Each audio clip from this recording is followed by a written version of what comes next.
నేను కూడా పార్టీ మారలే, మొన్న బండ్లా నిన్న తెల్లం, బీఆర్ఎస్ పార్టీలో ఉన్నామని ప్రకటన, నియోజకవర్గ అభివృద్ధి కోసమే కాంగ్రెస్ పార్టీతో ఉన్నా. ఇదేంది? ఇప్పుడు కండువా కప్పుకొని ఇక్కడ ఆ జిల్లా మంత్రి ఉన్నాడు, ముఖ్యమంత్రి గారు ఉన్నారు, మెడల కండువా ఉన్నది. ఈ ఎమ్మెల్యేలకు, పార్టీ మారిన ఎమ్మెల్యేలకు ఎందుకింత భయం అవుతా ఉన్నదో అర్థమవుతలేదు. ఎందుకింతగానం భయం అవుతా ఉందో? ఒకవేళ మరి మీరు బాజాప్తా పోయినప్పుడు మీరు ప్రభుత్వం మంచి చేస్తుంటే మీరు ఒకవేళ పొయ్యిరు అభివృద్ధి కోసమే, మరి అభివృద్ధి కోసం పోతే ప్రజలు మిమ్మల్ని గెలిపారా? 10 నియోజకవర్గాల్లో ఉప ఎన్నికలకు రండి, ఊకే స్పీకర్ వేసుడు ఇవన్నీ ఎందుకు? మీరే రాజీనామా చేసి రండి ఉప ఎన్నికలకి. కాంగ్రెస్ పార్టీ మంచి చేస్తున్నప్పుడు, మీరు అభివృద్ధి కోసం మీరు పాటుపడుతున్నప్పుడు ఎందుకు మరి మీరు భయపడు? ఇప్పుడు పదవులు పోతాయని చెప్పేసి మొన్నటిదాకా బండ్ల కృష్ణమోహన్ రెడ్డి గారు నేను బీఆర్ఎస్లోనే ఉన్నా అని అర్రాస్ పాట వాడుతున్నాడు ఆయన. ఇప్పుడు తెల్ల వెంకట్రావు మోపాడు ఆయనకు తగ్గట్టుగా, ఈయన కూడా అదే అంటా ఉన్నాడంట. మీరు మాలాంటి వాళ్ళకు జర్రా ఓ ఇంటర్వ్యూనో బయట ఇస్తే మీరు ఏ పార్టీలో ఉన్నారో తేలుతుంది వెంటనే. అది చెయ్యరు, మళ్ళా దరిదాపులకు కూడా రానియరు. ఏమేమి అడుగుతారో ఎట్ట చేస్తారో అని చెప్పేసి. ఇళ్లలో యూరియా నిల్వలు, అందుకే కృత్రిమ కొరత. ఈసారి ఏం మాట్లాడతారో అర్థం కావట్లేదండి. వ్యవసాయ శాఖ మంత్రి గారు రోజుకొక మాట మాట్లాడుతూ ఉన్నాడు. ఇగో రైతు వేదికల్లో యూరియా అమ్మకాలు, రాష్ట్ర వ్యాప్తంగా 500 వేదికల్లో పంపిణీ షురు చేస్తాం. రోజుకు 10,000 టన్నుల సరఫరా ఏర్పాట్లు, పంపిణీలో సమస్యలున్నాయి, నివారించేందుకు పకడ్బందీ చర్యలు చేస్తూ ఉన్నామంట. జియో పొలిటికల్ కారణాలతో యూరియా సప్లైలో ఇబ్బందులు వచ్చాయని వెల్లడి. యూరియా కొరతనే లేదు, రోడ్ల మీద ఉన్న వాళ్ళు రైతులే గారు, మేము మాత్రమే అసలైన రైతులు, నేను మాత్రమే వ్యవసాయ శాఖ మంత్రిని అని చెప్పేసి మొన్నటిదాకా మాట్లాడిన తుమ్మల నాగేశ్వరరావు గారు ఇప్పుడు సమస్య ఉన్నది, కొరత ఉన్నది, రైతులు అది ఇబ్బందులు పడకండి, 500 వేదికల్లో యూరియా అమ్ముతాం అని చెప్పేసి ఇప్పుడు చెప్తున్నారు మళ్ళీ ముచ్చట్లు.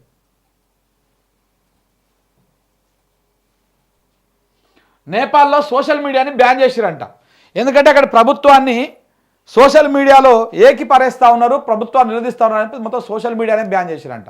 అంటే ట్విట్టరు, ఈ ఫేస్బుక్, ఈ ఇన్స్టాగ్రాము ఇవన్నీ ఉంటాయి కదా, ఇవన్నిటిని బ్యాన్ చేసి పడేసిరంట. సొమ్మసిల్లుతున్న రైతన్నలు, క్యూ లైన్లో పలువురికి అస్వస్థత, అయినా లైను దాటని రైతులు, రోజుల తరబడి చూసినా దొరకని ఎరువులు, ఇంకెన్నాళ్ళు తిరగాలని ఆగ్రహం. ఇంకా అయిపోయింది, ఇంకేముంది, ఇంకొక 2 నెలలు పోతే ఈ పంట కాలం కూడా దగ్గర పడుతుంది. ఇప్పుడు ఇదేంటి సెప్టెంబరు, అక్టోబర్ నవంబర్లో మోస్ట్లీ అయిపోతుంది. అక్టోబర్ నవంబర్లో అయిపోతుంది, మళ్ళీ డిసెంబర్లో కోతలు ఇవన్నీ అయిపోతుంది. మళ్ళీ మనం తుక్కాలు పోసుకునేదే ఉంటుంది. జనవరి డిసెంబర్ నుంచి వస్తూనే ఉంటుంది తుక్కాలు మళ్ళీ యాసంగికి. అయినా కానీ మన మంత్రి గారికి కానీ ముఖ్యమంత్రి గారికి కానీ సీమ కుట్టినట్టు కూడా అయితలేదు. కూలీగా చేరి కానిస్టేబుల్ స్టింగ్ ఆపరేషన్ చేసిండు. చర్లపల్లి డ్రగ్స్ కేసులో సంచలన విషయాలు. 4 రోజుల పాటు కూలీగా మారి పని చేశాను. డ్రగ్స్ తయారు చేస్తున్నట్టు నిర్ధారణ. ముంబై, ఢిల్లీ, బెంగళూరుకు సరఫరా. పక్కా ఆధారాలు సేకరించే కానిస్టేబుల్ ఆ తర్వాతనే రంగంలోకి ముంబై పోలీసులు వాళ్ళందరూ అరెస్ట్ అయ్యారు. 12,400 కోట్ల విలువైనటువంటి డ్రగ్స్ స్కామ్ అది.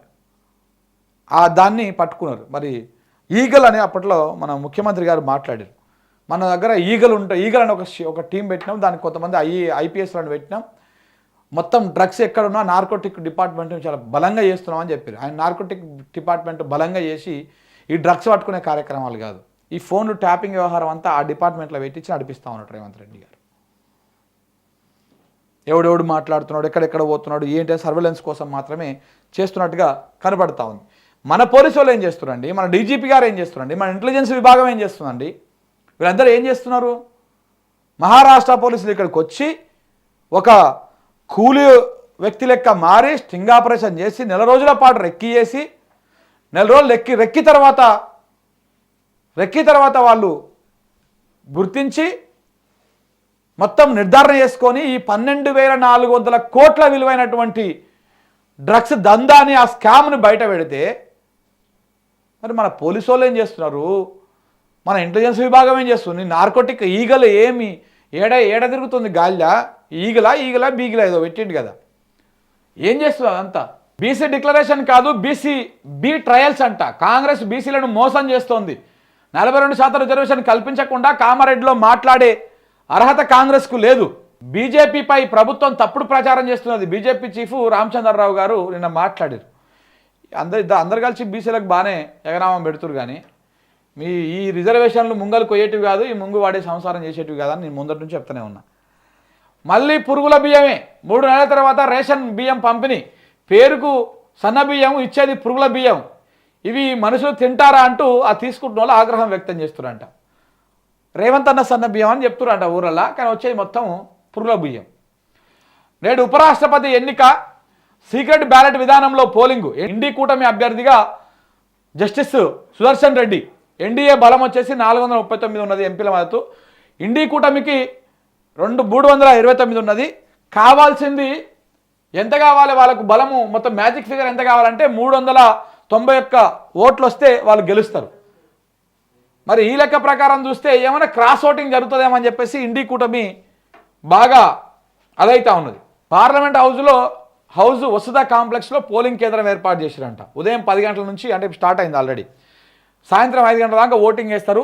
ఆ తర్వాత ఓట్ల లెక్కింపు, వెంటనే ఫలితాలు ప్రకటన. ఓటింగ్కు దూరంగా ఉంటున్న బీఆర్ఎస్ బీజేడీ. సో మొత్తం సభ్యుల సంఖ్య 781 మొత్తం ఉన్నది. మ్యాజిక్ ఫిగర్ 391 కావాలి. ఉపరాష్ట్రపతి ఎన్నికకు మేము దూరంగా ఉంటున్నాం. ఎందుకంటే ఇక్కడ ఇదేమో బీజేపీల దుకాణం, ఇదేమో కాంగ్రెస్ వాళ్ళ దుకాణం. ఈ 2 జాతీయ పార్టీలు కలిసి దేశాన్ని, రాష్ట్రాన్ని ఏ రకంగా చేస్తూ ఉన్నాయో అందుకే మేము దాన్ని ఈ 2 కూటమిలకు దూరంగానే ఉంటున్నామని చెప్పేసి 2 పార్టీలు ప్రకటించే దేశంలో బీఆర్ఎస్ ఒకటి, బీజేడీ ఒకటి, ఈ రెండు ప్రకటించినాయి. ఇవాళ అసలు మన ప్రజాకవి కాళోజీ గారి జయంతి. ఇవాళ నేను గిట్లనే మాట్లాడతా, నేను గిట్లనే రాస్తా, మన యాసలనే మన బతుకున్నది, నీ భాషలనే నీ సంస్కృతి ఉన్నది, ఈ యాసలున్న పలుకుబడితోనే తెలంగాణ జీవితం ఉన్నది అని చెప్పేసి చెప్పేటువంటి కాళోజీ గారి జయంతి ఇవాళ. ఇంకొక ఆయన శిల్క పలుకు చూడండి, రైతులు స్టాక్ పెట్టుకోవడం వల్లనే కొరత వచ్చిందంట రాష్ట్రంలో. ఆయననేమో జియో పాలిటిక్స్ వల్ల కొరత వచ్చిందనే తుమ్మల నాగేశ్వరరావు గారు నిన్న స్టేట్మెంటు. నిన్ననే మళ్ళా ఇదే మన మంత్రి పొన్నం ప్రభాకర్ గౌడ్ గారు రాష్ట్రంలో ఎరువుల కొరత వాస్తవమే, కాకపోతే రైతులు స్టాక్ పెట్టుకున్నారు కాబట్టి అట్లా వచ్చింది అని చెప్తా ఉన్నారు.